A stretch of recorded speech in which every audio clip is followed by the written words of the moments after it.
La sangre manchaba la arena como pétalos de rosa marchitos, y Aiyana sabía que su hermano había encontrado algo más que conejos en su cacería nocturna. Desde la entrada de la cueva, donde ella yacía postrada por la fiebre del valle, escuchó los pasos cautelosos de Nalnish acercándose con una carga extraña. No era el ritmo familiar de quien regresa con una buena caza, sino el de alguien que lleva un peso que podría cambiar el destino de ambos.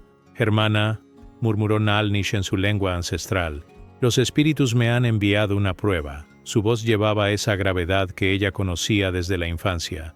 Cuando su hermano mayor tomaba decisiones que los mantendrían vivos un día más en estas tierras áridas que el hombre blanco llamaba territorio de Arizona. Pero había algo diferente esta vez, una nota de incertidumbre que Aiyana no había escuchado desde la muerte de su padre. El guerrero apache depositó su carga en el suelo rocoso.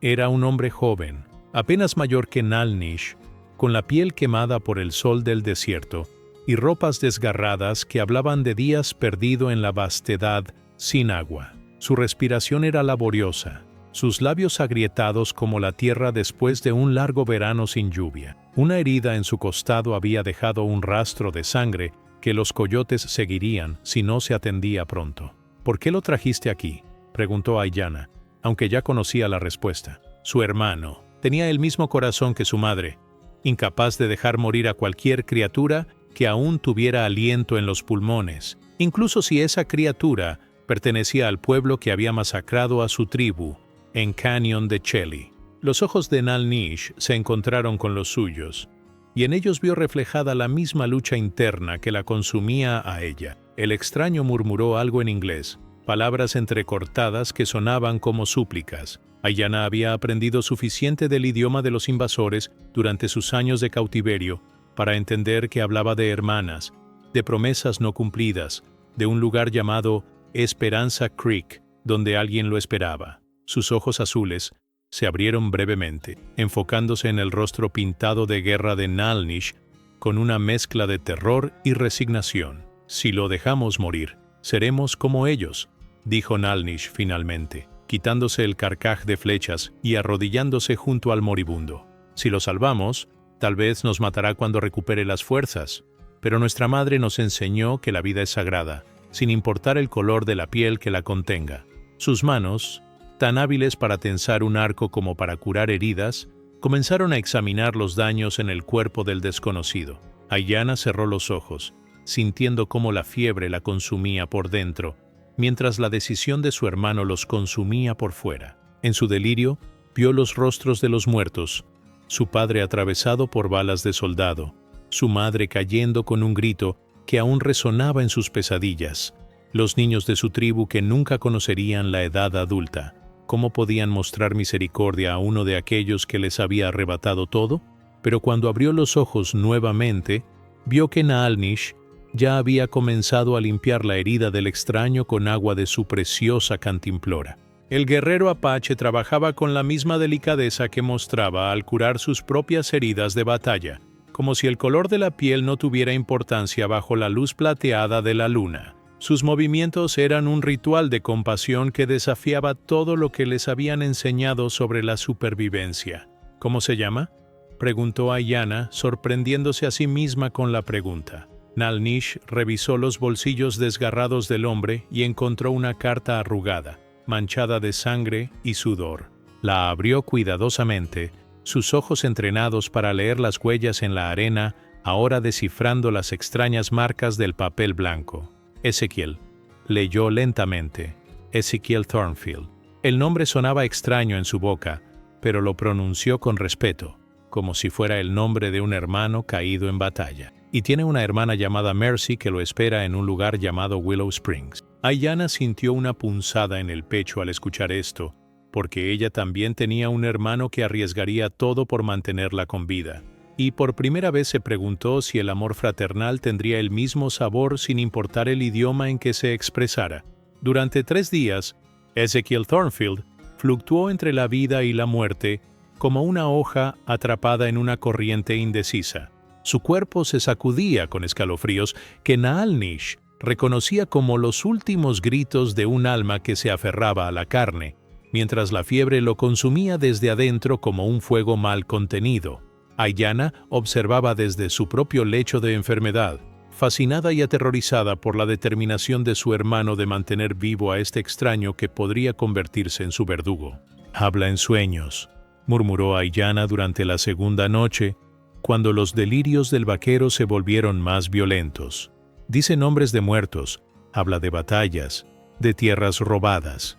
Sus palabras llegaban entrecortadas, mezclando inglés con fragmentos de español que había aprendido de los comerciantes mexicanos.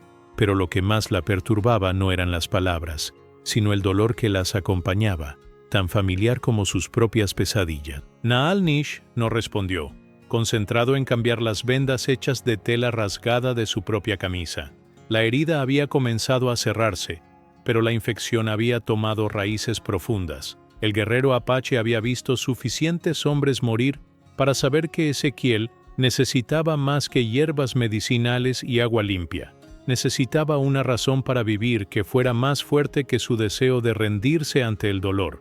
En el tercer día, cuando el sol alcanzó su punto más alto y el calor dentro de la cueva se volvió casi insoportable, Ezequiel abrió los ojos con claridad por primera vez.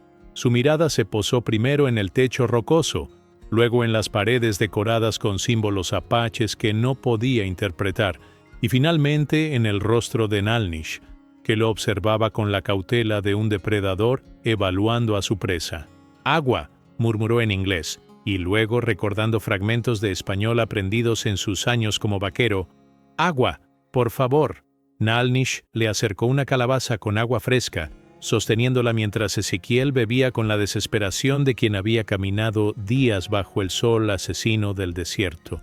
El líquido se derramó por las comisuras de su boca, mezclándose con las lágrimas que no sabía que estaba derramando. «¿Por qué?», preguntó Ezequiel cuando recuperó algo de fuerza, su voz ronca como el graznido de un cuervo.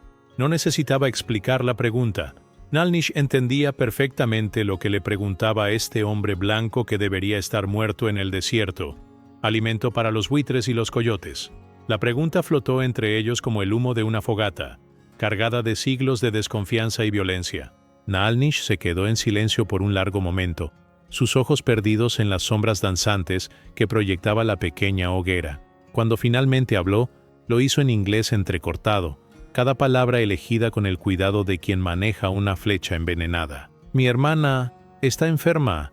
Tú estás enfermo. La muerte no pregunta. El color de la piel». Su respuesta era simple, pero Ezequiel percibió las capas de significado que se ocultaban bajo la superficie.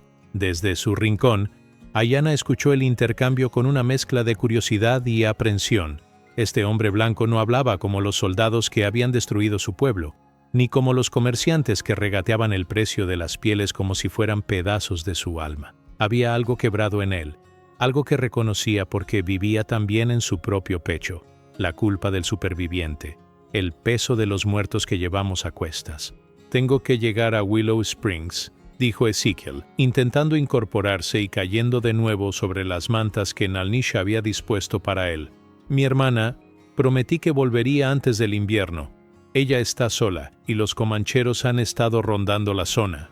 Sus palabras llevaban una urgencia que Aiyana conocía bien, la misma desesperación que había visto en los ojos de su hermano cada vez que su fiebre empeoraba. Naal-Nish intercambió una mirada con su hermana.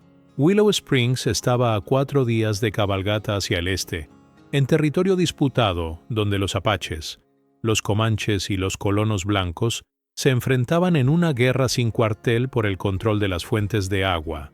Era un viaje peligroso para un hombre sano y armado, imposible para alguien en el estado de Ezequiel, pero también sabían que el hombre moriría si intentaba hacerlo solo, y su muerte pesaría sobre sus conciencias como una piedra en el estómago.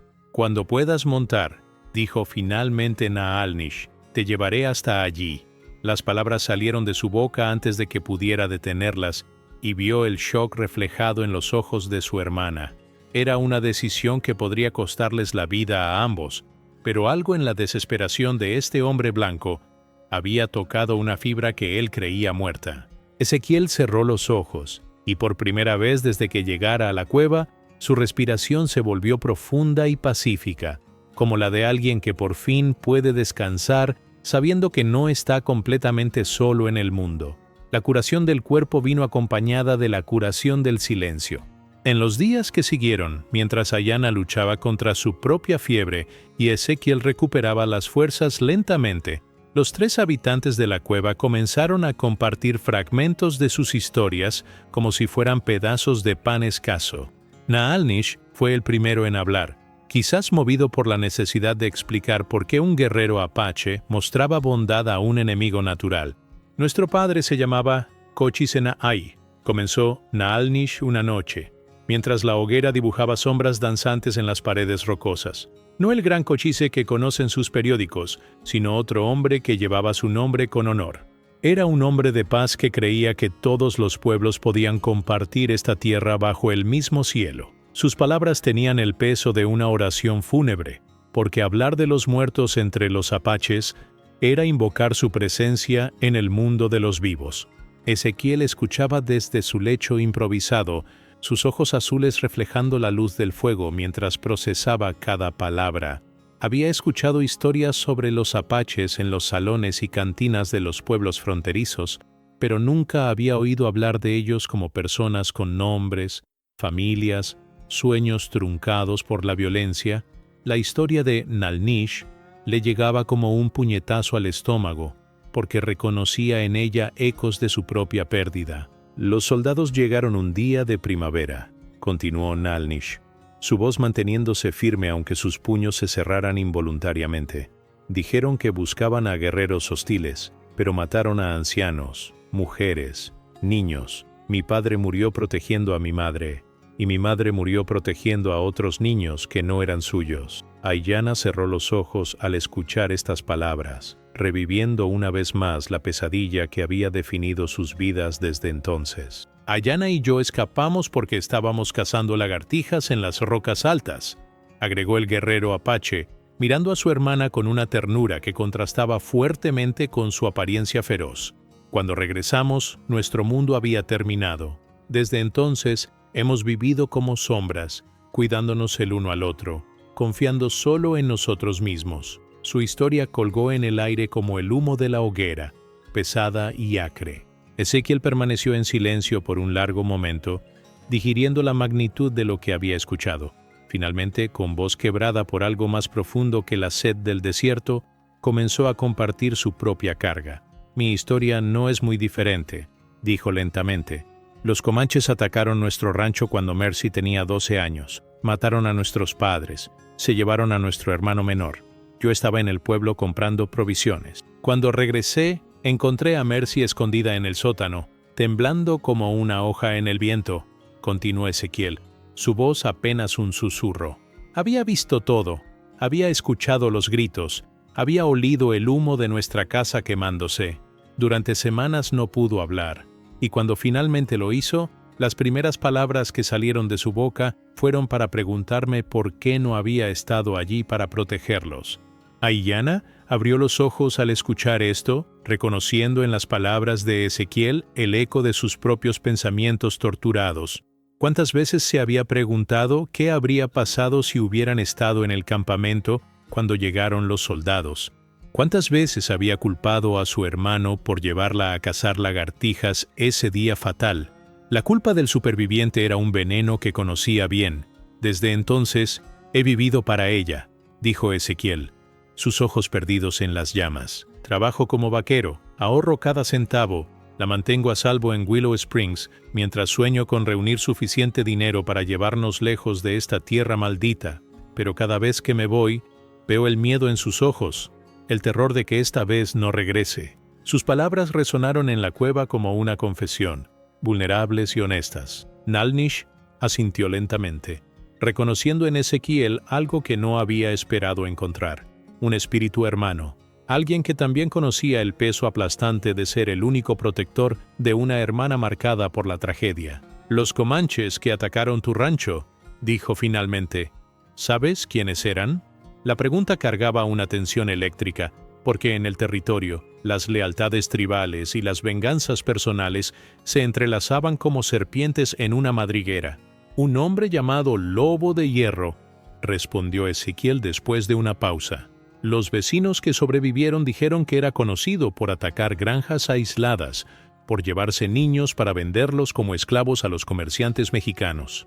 Al escuchar este nombre, Nalnish y Aiyana intercambiaron una mirada cargada de significado, porque Lobo de Hierro era también el nombre que perseguía sus propias pesadillas nocturnas. El nombre de Lobo de Hierro cayó entre ellos como una piedra arrojada a un estanque quieto, creando ondas de reconocimiento que los alcanzaron a los tres de maneras diferentes. Aiyana se incorporó bruscamente en su lecho, ignorando el mareo que la asaltó al hacerlo, mientras Nalnish se quedó inmóvil como una estatua tallada en piedra roja.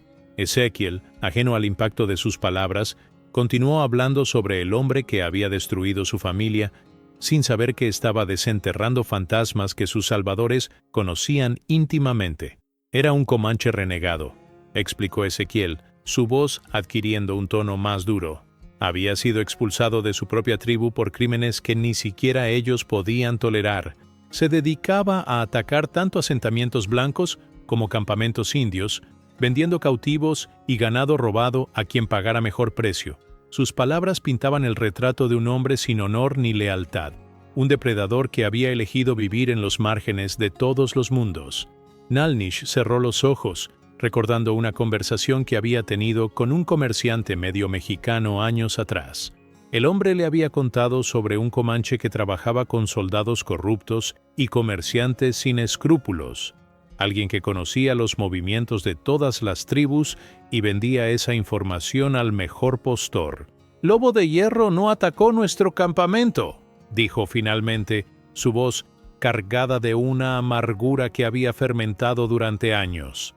«Pero les vendió información a los soldados que sí lo hicieron». Las palabras de Nalnish golpearon a Ezequiel como un rayo en cielo despejado.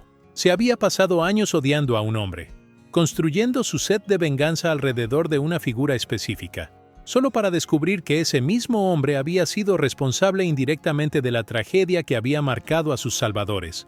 El destino, parecía, tenía un sentido del humor cruel y retorcido. «Entonces todos hemos perdido algo por culpa del mismo hombre», murmuró Aiyana, su voz débil pero clara en el silencio que siguió. La revelación había creado un vínculo entre los tres que trascendía las barreras del idioma, la raza y la cultura. Eran víctimas del mismo depredador, supervivientes de la misma maldad, unidos por una pérdida que ninguno de ellos había elegido, pero que todos habían tenido que cargar. Ezequiel se las arregló para sentarse, apoyándose contra la pared rocosa de la cueva, mientras procesaba esta nueva información. «¿Dónde está ahora?», preguntó, aunque parte de él temía la respuesta.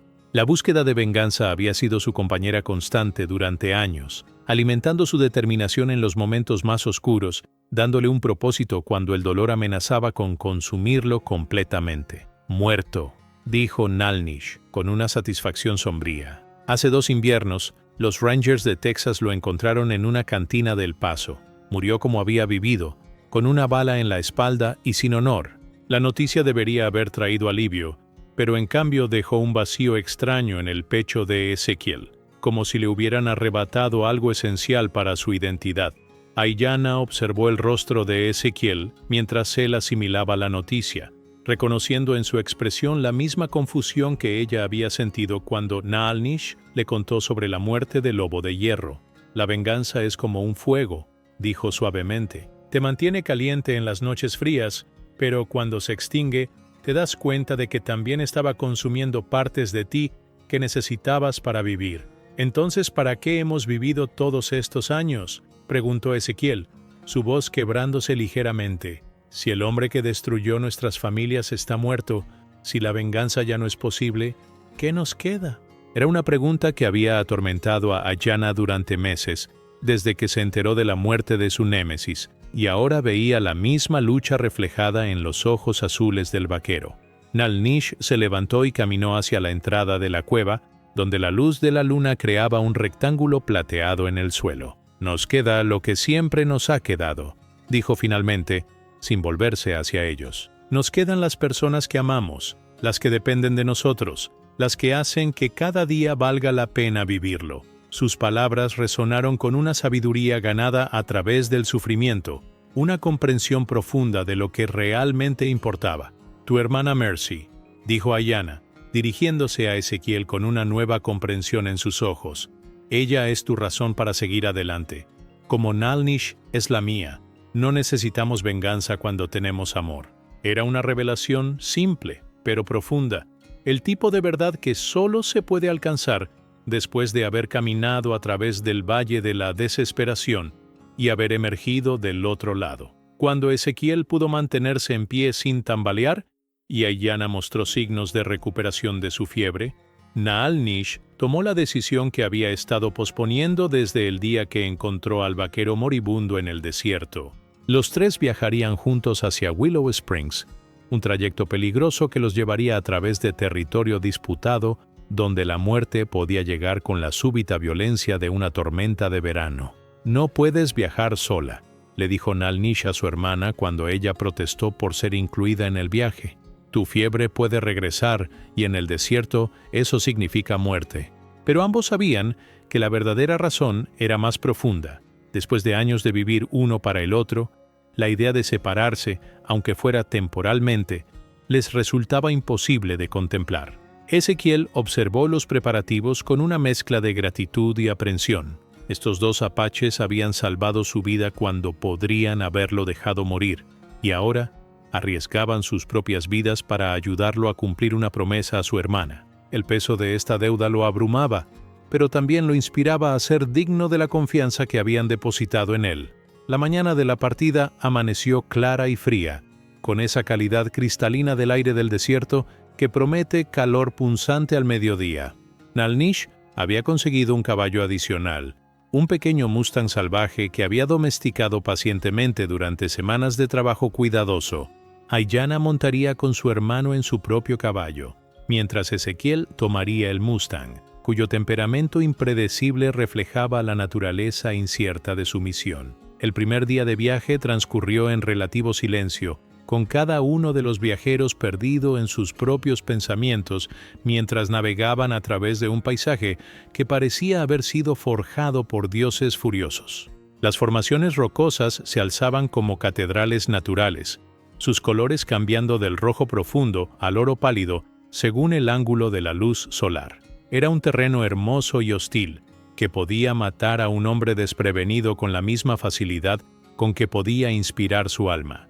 Durante la segunda noche, acampados alrededor de una pequeña hoguera en un cañón protegido, Ayanna comenzó a enseñar a Ezequiel palabras en apache, mientras él le enseñaba expresiones en inglés que ella había querido entender mejor.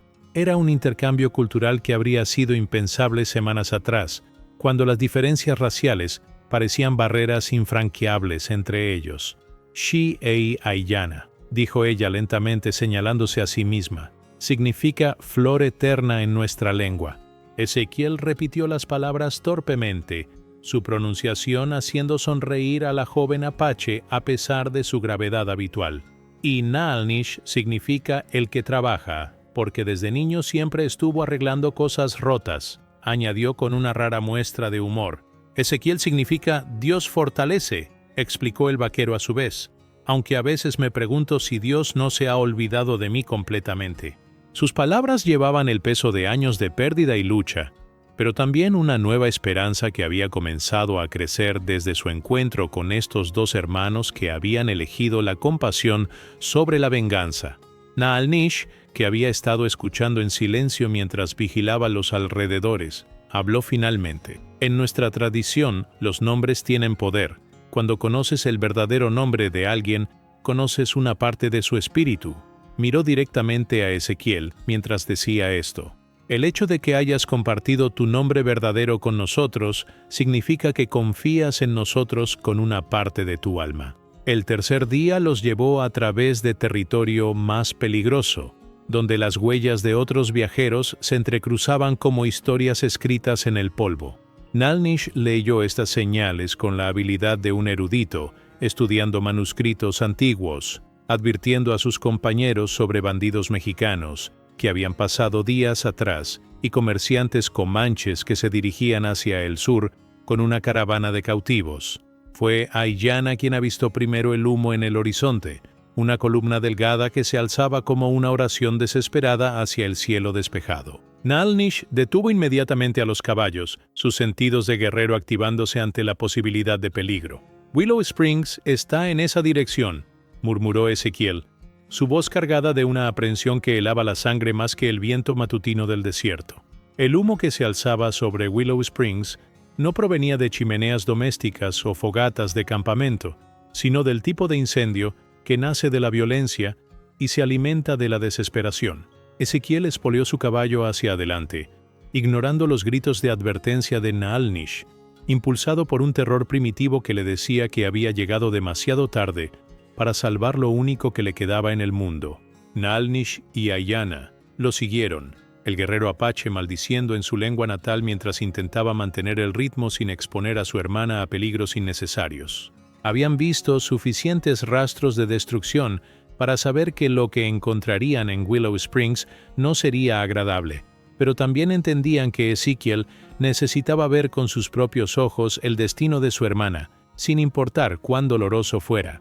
El pequeño asentamiento de Willow Springs había sido alguna vez un oasis de esperanza en el territorio hostil, con su manantial natural, rodeado de sauces que daban nombre al lugar, y una docena de cabañas construidas por familias que habían apostado sus vidas a la posibilidad de un futuro mejor. Ahora, 3 de esas cabañas eran cenizas humeantes, y los cuerpos que yacían dispersos en la calle principal contaban una historia de violencia súbita y devastadora. Ezequiel desmontó de su caballo antes de que el animal se detuviera completamente, corriendo hacia la cabaña que había sido su hogar durante los últimos 5 años. La estructura había sido parcialmente quemada, pero aún se mantenía en pie, sus paredes ennegrecidas como dientes rotos en una sonrisa cadavérica. «Mercy», gritó su nombre una y otra vez, su voz quebrándose con cada repetición, hasta que solo fueron gemidos inarticulados los que salían de su garganta. Naalnish examinó los rastros con ojo experto mientras Ayanna se quedaba montada, sus sentidos agudizados por años de supervivencia en territorio hostil. «Comanches», dijo finalmente el guerrero apache, pero no una partida de guerra tradicional. Las huellas sugieren que venían por algo específico, alguien específico. Sus palabras cayeron sobre Ezequiel como piedras, cada una más pesada que la anterior. Dentro de la cabaña quemada, Ezequiel encontró señales de lucha, muebles volcados, platos rotos, manchas de sangre en el suelo de madera que había instalado con sus propias manos, pero no encontró el cuerpo de Mercy, lo que podía significar 2 cosas: o había escapado o se la habían llevado. En su corazón, sabía cuál de las 2 opciones era más probable. «Aquí», llamó Ayanna desde fuera de la cabaña. Había encontrado algo que los otros habían pasado por alto. Un pequeño pedazo de tela azul enganchado en una rama baja de uno de los sauces.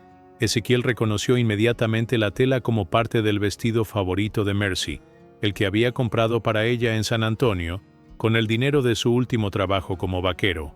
Un anciano emergió de una de las cabañas que habían escapado al fuego, cojeando y apoyándose en un bastón improvisado. Era Samuel Weaver, el herrero del pueblo, un hombre que había conocido a Ezequiel desde su llegada a Willow Springs. Sus ojos estaban llenos de dolor y compasión cuando se acercó al joven vaquero. «Llegaron ayer al amanecer», dijo Samuel con voz ronca. «Eran unos 12, liderados por un comanche joven que hablaba inglés perfecto. Preguntó específicamente por Mercy Thornfield, como si supiera exactamente a quién buscaba». El anciano miró a Ezequiel con ojos llenos de pena. «Ella luchó, muchacho. Luchó como una leona, pero eran demasiados». Naalnish se acercó al anciano, reconociendo en él a un superviviente que había visto demasiada violencia para su edad. «¿En qué dirección se fueron?», preguntó en inglés cuidadoso. Samuel señaló hacia el norte, donde las montañas se alzaban como gigantes dormidos contra el cielo, hacia el territorio de los mezcaleros, pero llevaban prisa, como si tuvieran un destino específico en mente. Las palabras del herrero confirmaron los peores temores de Ezequiel. Su hermana no había sido tomada al azar, sino como parte de un plan deliberado. Alguien sabía que él estaría ausente. Alguien había esperado el momento perfecto para atacar cuando Mercy estuviera más vulnerable. La culpa lo golpeó como un martillo sobre un yunque, aplastando su espíritu con el peso de sus decisiones. «Hay algo más», añadió Samuel, vacilando antes de continuar. El líder dejó un mensaje.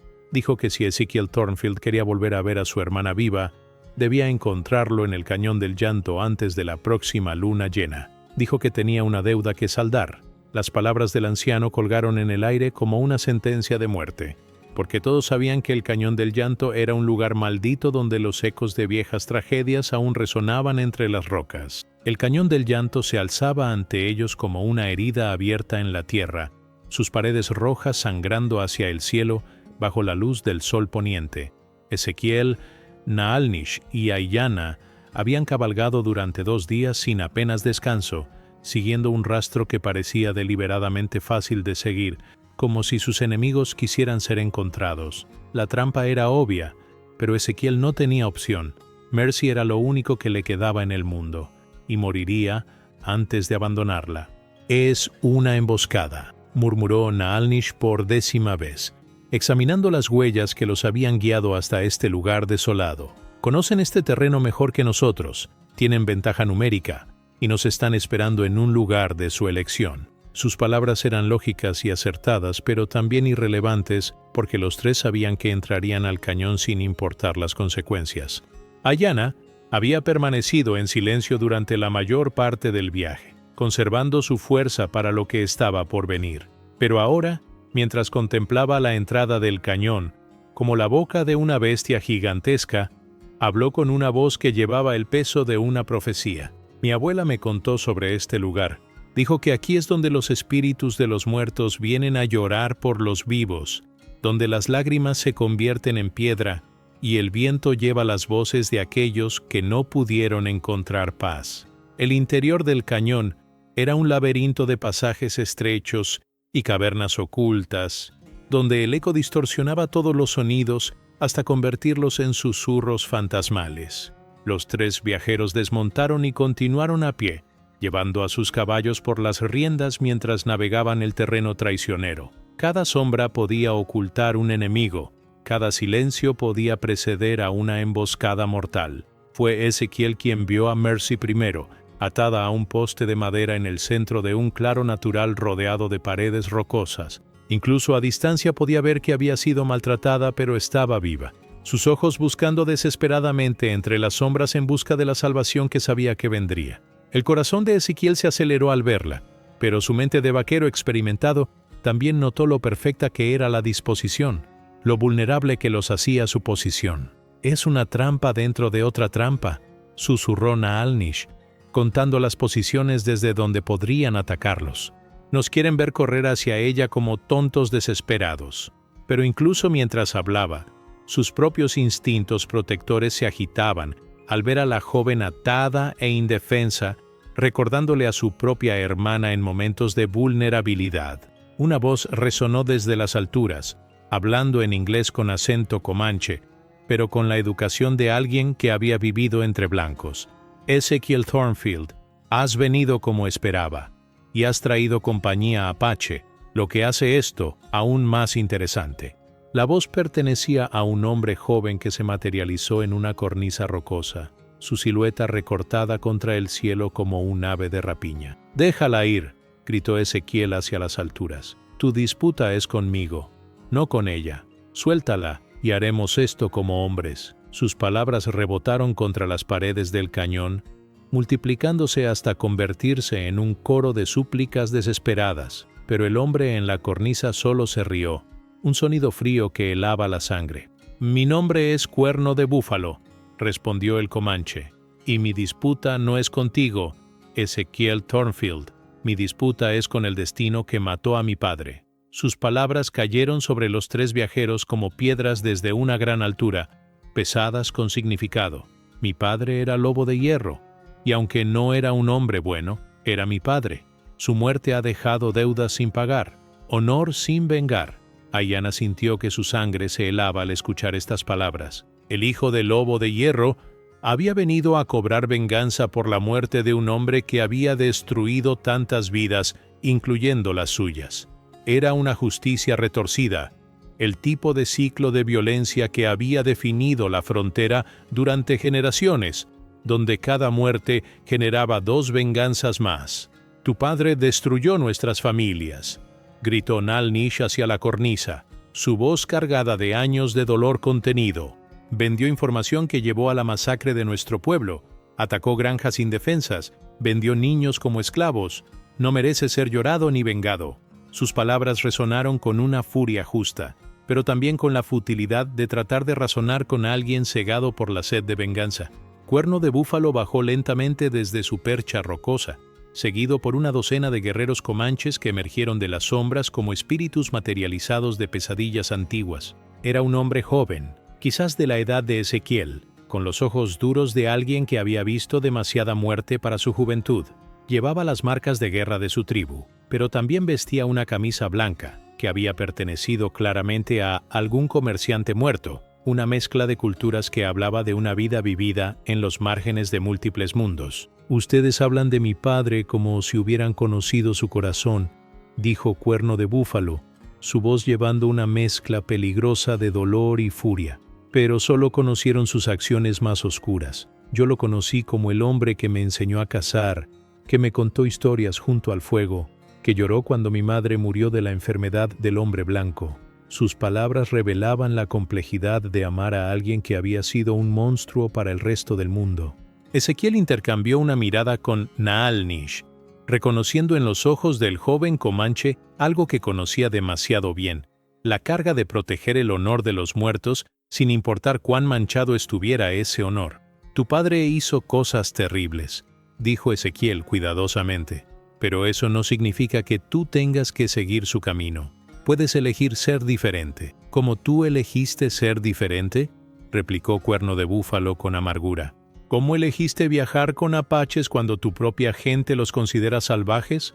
¿Cómo elegiste confiar en aquellos que se supone son tus enemigos?». Sus palabras cortaron profundo, porque señalaban una verdad incómoda. Todos ellos habían sido forzados a cuestionar las lealtades tribales que habían definido sus vidas. Aiyana se adelantó un paso, su voz débil pero clara en el silencio tenso del cañón. «Yo perdí a mis padres por culpa de tu padre», dijo directamente a Cuerno de Búfalo. «Mi hermano y yo hemos vivido como fugitivos desde entonces, confiando solo el uno en el otro, odiando a todos los demás». Se detuvo, reuniendo fuerzas para continuar. «Pero cuando encontramos a Ezequiel muriendo en el desierto, mi hermano eligió salvarlo, y esa elección nos salvó a nosotros también».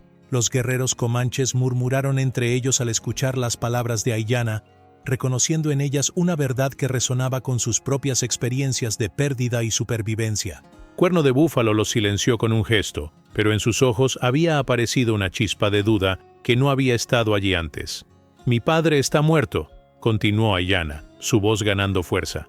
«Tu venganza no lo traerá de vuelta, pero esta joven», señaló hacia Mercy, «aún está viva. Tiene un hermano que la ama como Nalnish me ama a mí, como estoy segura de que tú amaste a tu padre a pesar de sus fallas». Sus palabras colgaron en el aire como una oración, suplicando por la comprensión que trascendiera las barreras del odio tribal. Ezequiel se acercó lentamente a Cuerno de Búfalo, sus manos visibles y vacías. «Si necesitas matar a alguien para honrar a tu padre, mátame a mí», dijo con voz firme, «pero deja que mi hermana se vaya. Ella nunca le hizo daño a nadie, nunca tomó las armas contra tu pueblo. Es inocente en todo esto». Su ofrecimiento era genuino, nacido del mismo amor fraternal que había motivado todas sus acciones desde la muerte de sus padres. «¿Y si te mato, eso terminará el ciclo?», preguntó Cuerno de Búfalo, acercándose hasta quedar cara a cara con Ezequiel. «¿O tu hermana pasará el resto de su vida planeando venganza contra mí, como yo he planeado venganza contra aquellos que mataron a mi padre?». La pregunta reveló una comprensión profunda de la naturaleza autodestructiva de la venganza, una sabiduría que había llegado demasiado tarde para detener la cadena de eventos que los había llevado a este lugar. Nalnish se adelantó, colocándose junto a Ezequiel en un gesto de solidaridad que habría sido impensable semanas atrás. «El ciclo termina cuando alguien elige que termine», dijo con la voz de alguien que había luchado con la misma decisión. «Yo podría haber pasado mi vida buscando venganza contra todos los soldados blancos, contra todos los comerciantes, contra todos los que se beneficiaron de la información que tu padre vendió, pero elegí en cambio proteger a mi hermana, construir algo en lugar de destruir. Las palabras de Nalnish resonaron en el cañón como campanas de iglesia, llenando el espacio con una verdad que todos los presentes podían sentir en sus huesos. Cuerno de Búfalo miró alrededor del círculo de rostros que lo rodeaban, sus propios guerreros, cansados de años de conflicto, Mercy, atada pero desafiante, Aiyana, débil pero feroz en su determinación, Ezequiel, dispuesto a morir por amor, Naalnish, que había elegido la compasión sobre la venganza. «Suelta a la muchacha», dijo finalmente Cuerno de Búfalo a uno de sus guerreros, su voz apenas un susurro, «y vamos a casa». Se volvió hacia Ezequiel una última vez, sus ojos brillando con lágrimas no derramadas. «Cuida bien a tu hermana, Ezequiel Thornfield, y recuerda que un comanche te dio la oportunidad de hacerlo». Sin otra palabra, se alejó con sus guerreros, desapareciendo en las sombras del cañón como si nunca hubieran estado allí. Ezequiel corrió hacia Mercy, cortando sus ataduras con manos temblorosas, mientras ella se desplomaba en sus brazos, sollozando de alivio y trauma. «Pensé que nunca te volvería a ver», murmuró contra su pecho, sus palabras amortiguadas por las lágrimas y el agotamiento. «Pensé que esta vez realmente no ibas a regresar». Mientras los hermanos Thornfield se abrazaban, Nalnish y Aiyana se quedaron de pie a cierta distancia, dándoles privacidad, pero también preparados para defender el momento de cualquier amenaza que pudiera emerger. En sus rostros había una expresión de paz que no habían conocido en años, la satisfacción de haber ayudado a crear un final feliz en lugar de perpetuar un ciclo de violencia. «¿Qué hacemos ahora?», preguntó Ezequiel cuando finalmente se separó de su hermana, mirando a los dos apaches que habían arriesgado todo para ayudarlo. La pregunta cargaba el peso de nuevas posibilidades, de caminos no explorados, de la chance de construir algo mejor sobre los cimientos de la tragedia compartida. Aiyana sonrió, una expresión genuina que transformó completamente su rostro marcado por años de sufrimiento. «Ahora vivimos», dijo simplemente. «Vivimos sin miedo, sin odio, recordando que la humanidad que compartimos es más fuerte que las diferencias que nos dividen». Sus palabras flotaron hacia el cielo abierto del cañón, llevadas por el viento hacia un futuro que ninguno de ellos podía predecir, pero que todos habían ayudado a hacer posible. En los años que siguieron, los cuatro se convertirían en una familia elegida, unida no por sangre, sino por la decisión consciente de elegir el amor sobre el odio, la construcción sobre la destrucción. Establecerían un pequeño rancho cerca de Willow Springs, donde viajeros de todas las razas encontrarían refugio y hospitalidad. Y cuando les preguntaran cómo habían aprendido a vivir en paz en una tierra definida por la guerra, simplemente sonreirían y dirían que habían descubierto que el corazón humano es más grande que cualquier frontera que los hombres puedan trazar en la arena.